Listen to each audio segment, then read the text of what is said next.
Haven't seen the sun since the day I was born.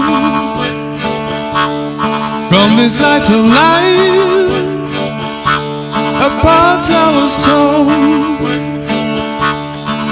My eyes are weary from this heavy thorn.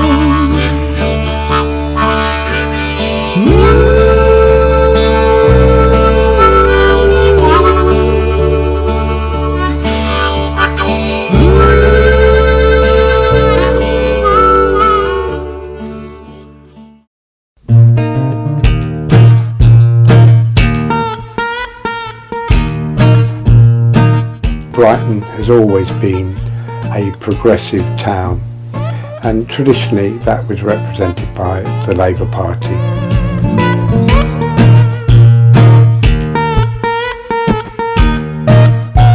So there's been a tradition, if you like, of Labour councillors in Brighton since 1892, and they'd been here from that period because Brighton at that stage had 3,000 railway workers. It was a big railway town.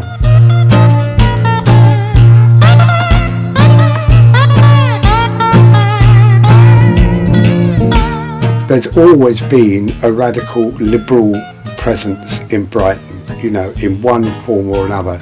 You know, it's diversified itself in the fact that before you've even heard of that stupid word multiculturalism, you know, it was here. You know, there was a big Jewish population in Brighton in the early 19th century. There was a gay population. None of this was new. There was an Indian population, for God's sake. You know, I think that added to the... Yeah, it added to the mix. I think one of the reasons why Brighton has a large LGBT community is because Brighton's history is a space where people could escape to. So from the 18th and 19th century onwards, and particularly around the period of Prince Regent building his wonderful palace, Regency Pavilion, that engendered a sense of the carnivalesque, a sense of explorations and experimentation around sexuality, and that's not just homosexuality, but that's also Brighton was the place that people came for a dirty weekend. Brighton was the place where people came to let go of themselves. Even today, Brighton's a holiday destination, and when people go on holiday, they think about having fun and having excess. Now, the LGBT community is more than just being about fun and excess, but it was a place to escape to. And so I think if we think about the history of LGBT Brighton, one of the reasons why it's been such a success is because of a slightly more tolerant atmosphere, because you have so many people coming here and being a bit freer, being a bit more loose, and being a bit in a bit more of a holiday spirit and a holiday mood.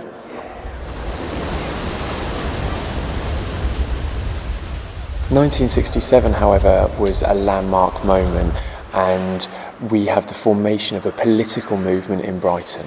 So where we have the Gay Liberation Front formed in the US and then transplanted over to the UK in London, we also have a branch of GLF being set up in the early 70s, around 71, 72, in Brighton. And they were very, very active for a short period of time, picketing the Brighton Evening Argus around homophobic comments that they make, and generally being involved in that left-wing feminist black civil rights movement era, and speaking up for this newly emergent gay and lesbian consciousness. The influence of LGBT politics in Brighton and the influence of the number of LGBT people living and visiting the city has drastically altered and influenced the political landscape in Brighton.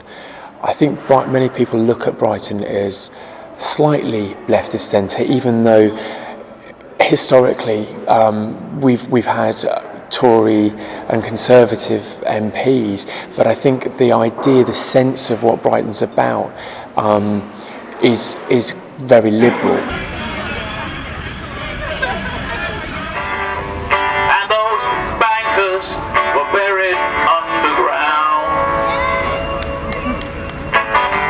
deep down underground. Let me hear you! Deep down Well, it's great. I mean, loads of people are involved in so many projects, so many activities, so many kind of political groups, and that just makes it a really diverse place, a place where people can confront their different points of views. It's not just Brighton, I think it's all big towns really, but Brighton especially, just because it's so fun. And we are just so carefree about everything.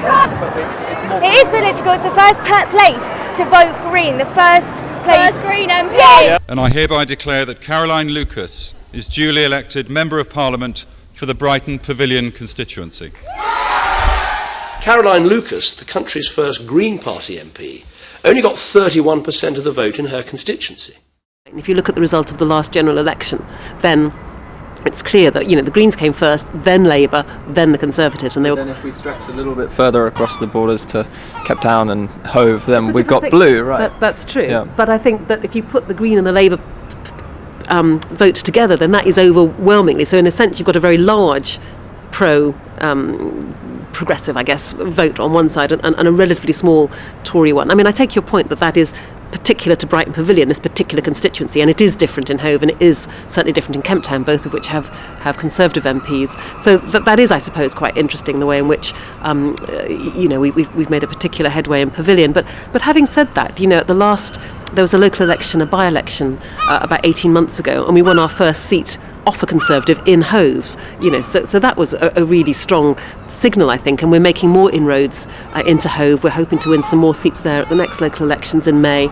In Kemp Town we do very well. Queen's Park Ward has 3 Green councillors. That's in Kemp Town, not in Pavilion. So I wouldn't want to overstress the contrast, but I think the clear message is that in Pavilion there's a very strong progressive majority. Yeah, because a lot of people that I spoke to back during the election, there was a Tory billboard. It was Brighton Pavilion, Brighton Central Pavilion, and their message was, let's bring back discipline in schools. And that was a really authoritarian message that they had delivered at the heart of what turned out to be a very I think that just shows that they'd created their posters nationally and they'd put it in a place where it seemed deeply inappropriate, because I think that's more of a measure of the fact that Brighton is a pretty progressive place, and when you see a poster like that comes from a very different kind of tradition, then it seems all the more shocking to see it in a sense. But you can imagine places around the country where that would just blend in with the background and not be remarkable at all.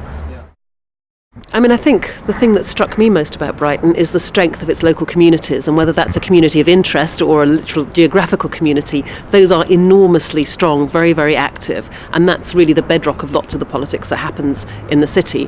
Of course, there is a very, very large LGBT community. They've had a massive influence, I think, in terms of making their issues key political issues for everybody in the city. I think there's a huge amount of education that's gone on as a result of that. Brighton is, by and large, there are some exceptions, but by and large it's a very tolerant city. People choose to come here because they like the atmosphere here, that they know they're not going to be judged here in perhaps some of the ways they might be in other places around the country. So I think it has that tolerant atmosphere. It has those really strong local communities that people, I think particularly now, are looking for again. And so much of our lives seems to be sort of atomised, when it would be so easy just to feel very individual. You're in your own home with your own gadgets, with your own computers and your own TV, and that's your life. I think there's a bit of a backlash to that now. I think people are wanting to find community things to do, and perhaps just one example of that would be the extraordinary success of the community garden on the Lewis Road. This was the idea of reclaiming a bit of land, using it for community purposes, and I've talked to the people that started that off, and they never dreamt that it would become so popular, that so many hundreds of people would leap to its defence when Tesco's was about to try to bulldoze it and put a supermarket on top of it. So I think the communities of Brighton are unusual and do make it particularly special.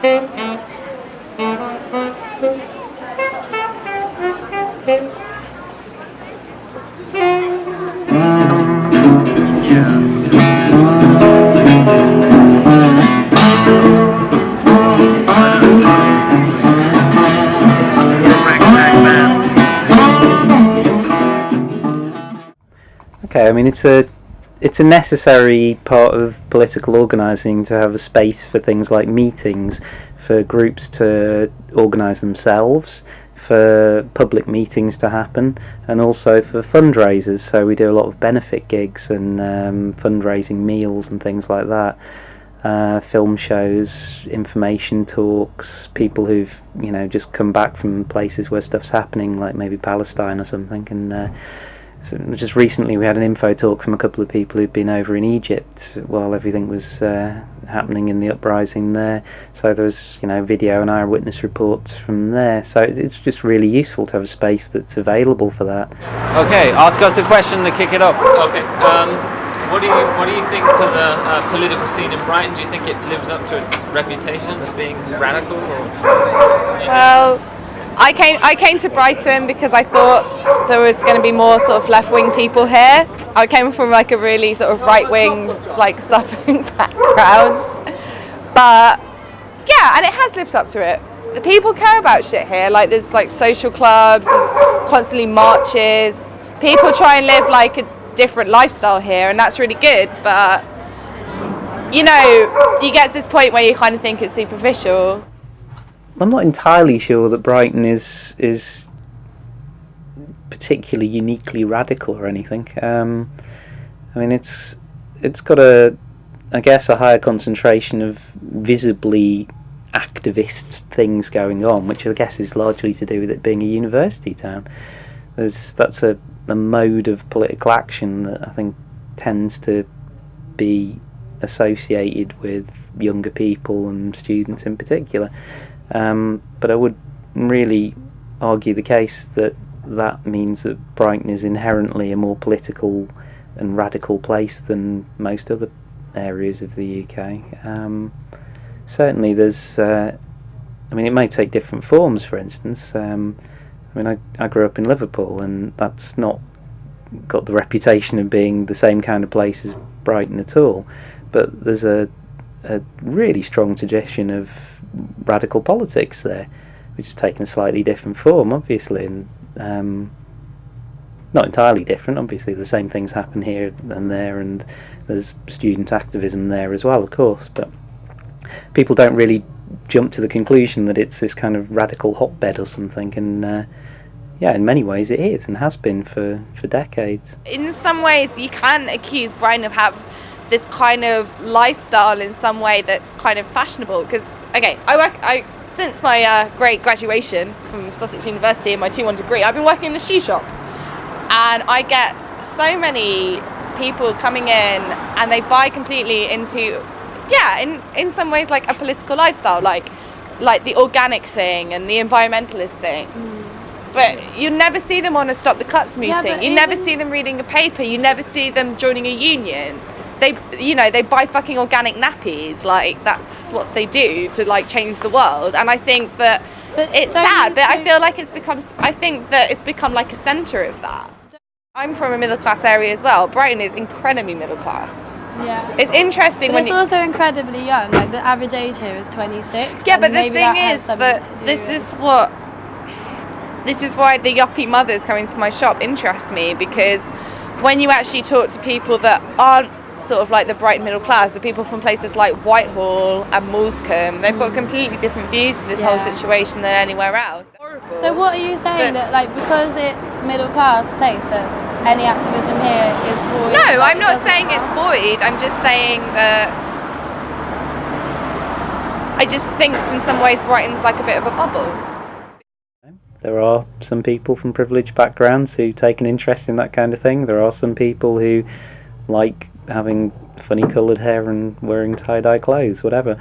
But to crudely label an entire movement as something like that just seems to me to be willfully ignorant.